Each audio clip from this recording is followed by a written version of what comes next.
Life as a man is exceptionally difficult.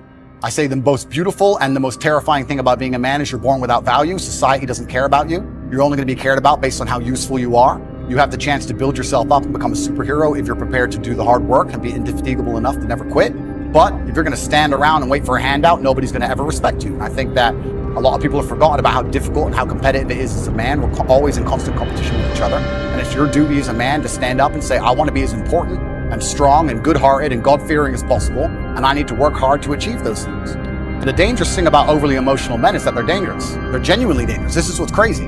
All these people who talk about toxic masculinity and how bad it is for men to be traditionally masculine. A traditionally masculine man does things he doesn't feel like doing because it is his duty to do them. He charges into the burning building because it is his duty. Not because he feels like it, because it is his duty. We're now teaching the new generation of men that they don't have duty and they can just act on their feelings and act how they feel, and they don't have to act as a man should. Do you know what happens when you get men who just act how they feel?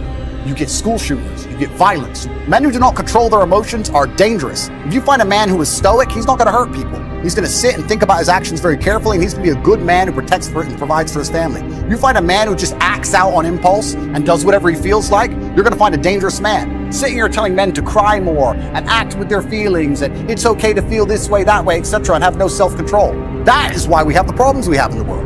Absolutely not wrong. So when they talk about toxic masculinity, they have it completely inversed, on its head, completely not wrong. We need to be teaching stoicism. We need to be teaching young men to understand that the world is very, very difficult. It's hard to be a man. You're going to feel bad sometimes. You need to suck it up and perform anyway. Not to sit there and cry your eyes out and blame other people. And when bad things happen, they call traditionally masculine men. If you need a firefighter, you need a masculine man. When you call the police because of the problem you had, you want masculine men.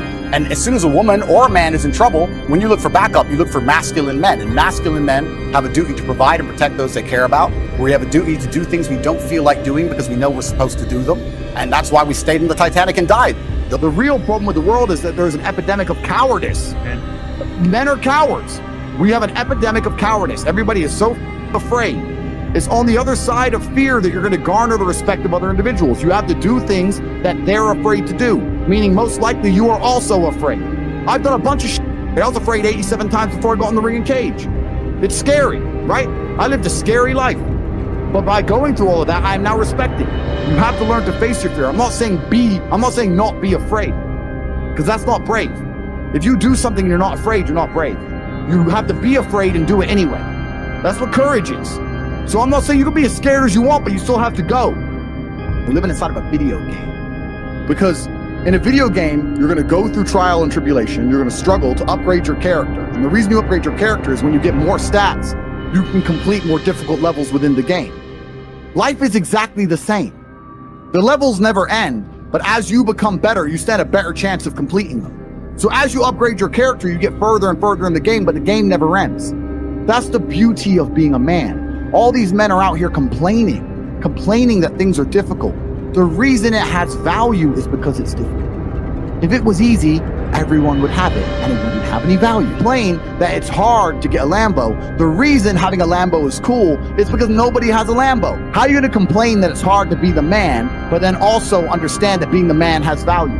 They are linked. You cannot separate the two. It's a logic fail. If you love the fact, if you love the idea of being that character you dream of yourself to be, then you should love the fact it's hard to become that man, because it means no one else can do it. There's no light without dark. You will not appreciate your six-pack unless you didn't have one and you had to earn it. That's how the world works. So when I talk to these dudes like, oh, but it's, you know what, Tate, yeah, I agree, but you know, it's hard. Of course it is, it's supposed to be. And if you're not cut out for it, then go off and live a normal existence and die. Sit there, letting other men enjoy the spoils of being a man and die. If that's what you want to do, just sit there and exist and then fade into history unremembered. That's your decision. If you want to level up your character, then you need to get out here and do it. You need to be around brave men. You need to get some balls. You need to get your network together. You need to do the truth. Humble yourself. Stop sitting there with an ego. Realize you ain't shit. You're nothing but lucky.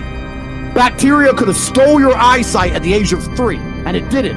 You could have been in a car crash and lost both your parents. Never happened. You've been nothing but lucky. Blind luck has given you a favorable hand, and you've managed to f*** it up. And they are trying to convince you that you should act how you feel. You should show more of your feelings. If you feel this way, you should show it. If you want to cry, cry. Look, I have no problem with guys crying. Sometimes guys cry, right? My dad died, I cried. I've cried once in 10 years, but it's not a default emotion for me. Sometimes you cry, right? But what I'm saying is the reason they're trying to bring out emotionality in you is because most of the time you don't feel like doing the things you're supposed to do. But the true masculine frame throughout history was doing the things they didn't want to do, but they knew they had to do because they had honor and duty. That's what honor and duty means. Do you think the men on the Titanic wanted to stay on the Titanic? No, we're men. We have to stay. We're scared, but we must. It's our duty to let the women and children on the lifeboats. This is masculine duty. When you remove self-control from men, you get, not only do you get emasculating weak men, but what you also get is very dangerous men. Because the world at large is trying to tell you, just be more in touch with your feelings and everything's gonna be fine. Men also have an innate desire, one, for conquest, and two, we have a biological response. We are very predispositioned to anger. You look at all these school shooters and these are men who can't control their emotions. That's all they are. Facts. They have no self-control. And then they go and do dangerous. A good man controls himself. I have absolute self-control. If I decide to smash your face in, it was a very conscious decision. Nothing to do with the fact I was angry. You understand? Emotional control is absolutely and utterly important as a man. Now, I'm not saying become a stoic dork, have no personality, be a boring. I'm not saying that. I'm saying that you need to understand as a man, there are certain principles under which you act, regardless of how you feel. Bam. I can wake up in a terrible mood. I can wake up sad. I can ache. I can have a busy day, stressed, etc. I will complete the same tasks as if I woke up in a fantastic mood. I'll do the same things because how I feel has no bearing on the things I'm going to do with my day because I have duty to myself and to my bloodline. So a lot of you guys out here are acting like fools because you feel like acting like fools. And what I'm going to say to you is, because you think there's something wrong with you, you go, well, I lack motivation. You hear this one? I don't have the motivation to go to the gym. Well, here's the news flash. Neither did I. And I still did it. So now what are you going to say? Now you have no excuse, right? Oh, you're scared to get in the ring. So was I. I still did it. Scared to get in the cage. So was I. I still did it. Being a man isn't about not feeling things. It's about acting the way you're supposed to act, regardless of how you feel. And I'm tired of hearing guys message about how they feel. I don't feel motivated. I don't feel. Feel. Leave the feelings to the girls, right? That's what they do. We act. We're men of action. We get things done. So the world got built. All of it. All the men who built the skyscrapers felt scared. They did it anyway. You need to become a man of action. Stop worrying about how you feel. Start worrying about what you're supposed to be doing. You have a series of emotions you live with regularly, don't you? Those emotions could be bliss, passion, joy, faith, but they could also be worry, stress, depression, frustration, concern. And because you've done it over and over again, even though you know they don't serve you, you will find a way on a very regular basis to get those damn emotions. The quality of your emotions is going to be the quality of your life. The Bible says in 1 Corinthians, we are unspiritual when we're under the control of ordinary impulses. And that's the way so many people are today. They just let their feelings run their lives. If they feel like telling somebody off, they just tell them off. They feel like being depressed, and they go around all depressed. But friends, we cannot just act on these emotional impulses and expect to have any kind of victory in our lives. Feelings can get us into trouble. And throughout life, you're going to have plenty of opportunities to lose your temper. You're going to get up some mornings and feel like being depressed. At times you'll get caught in traffic and feel like being impatient, feel like getting upset. But we've got to learn how to follow wisdom and do what we know is right and not just follow our feelings around. I can feel my emotions rising, but I made a decision not to get on board. Just because you can feel those emotions doesn't mean you have to get on board. When you feel like saying something that you know you shouldn't say, no, don't get on board. If things aren't going your way and you kind of feel like being discouraged, no, you've got to learn to discipline the negative feelings and keep a good attitude anyway. It's when we do the hard things in life, that's when God is developing our character. Somebody offends us and we just don't let it bother us. We just take the high road. That's when we're really mature.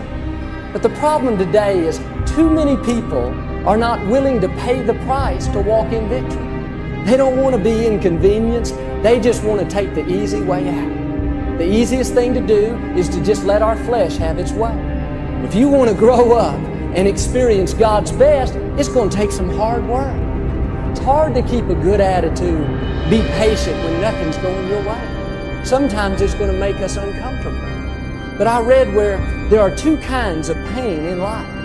One is the pain of discipline, the other is the pain of regret. And if we live a lazy, undisciplined life, and we act on these emotional impulses, we're going to make very poor choices that we regret later on.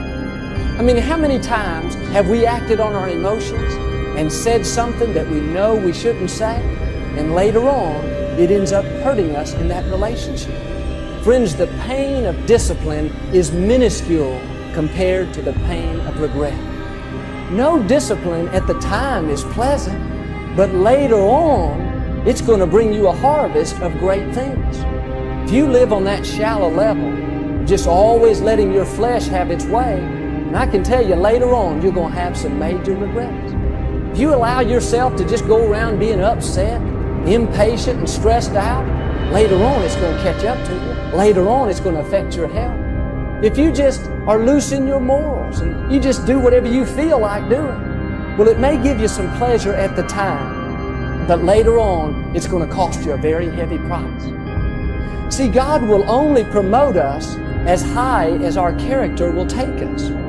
God is not going to put you in a position of greater leadership if you are not treating the people in your life right now with respect and honor.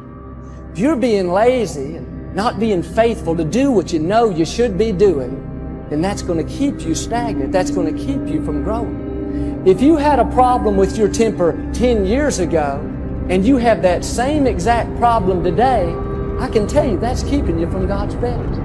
If you would just do your part and grow up a little bit, quit being ruled by your feelings. If you do that, that's when God will begin to increase you. If you're having difficult times today, instead of getting all bent out of shape, you need to see it as an opportunity to grow. God may be trying to do a work in you. If you find yourself always being around people that offend you, and you're always getting your feelings hurt, well, there's a good chance that God is trying to teach you to quit being so touchy. If you find yourself around people that are always rubbing you the wrong way, always irritating you, God is trying to teach you how to love the unlovely. He's trying to teach you a little bit about patience. Well, God, if you just ever change these kids, that's why I'm always upset. No, let me tell you a secret. God is not going to change your children until you first allow Him to change yourself. And instead look inside and allow God to do a work in you. Then God will change the circumstances. Then He'll change those other people. As long as we're not passing the test, then we're going to have to take it over and over again. In 1 Peter chapter 4, verse 12, don't be surprised at the fiery trial that you're going through. It is only to test your quality. See, when we go through times of pressure, it shows us what we're really made of. It shows us areas we need to improve. And unless we learn how to rule over our emotions, make the right choices, keep a good attitude, then we're not going to get out of that situation. God loves you too much to just leave you alone. He sees your potential. He is going to constantly be pushing you, testing you, and giving you opportunities to improve. The next time somebody does you wrong, you're tempted to get upset and lose your cool. No, you need to see that as an opportunity to grow. If you'll keep a good attitude and do the right thing, you know what? You will pass the test and God will promote you.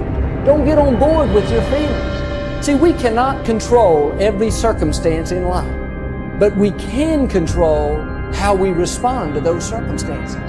When you feel your emotions rising up, instead of just praying, God, get me out of this situation, God, change everything, no, you need to learn to pray, God, help me to remain calm. Help me to rule over these emotions. God wants us to be stable. He wants us to remain consistent. And the way we do it is to learn to live beyond our feelings. We got to discipline these negative emotions. You do not have to get all upset just because things don't go your way. Make your flesh stay calm. Pass that test. Just walk away. Be the bigger person. Don't allow other people to steal your joy. Keep yourself calm. It's a decision that you have to make. God is not going to make it for you. You've got to discipline yourself. The next time you're tempted to just follow your feelings, you remember God has promised that it is not too difficult for you to handle. You can overcome. You can withstand it.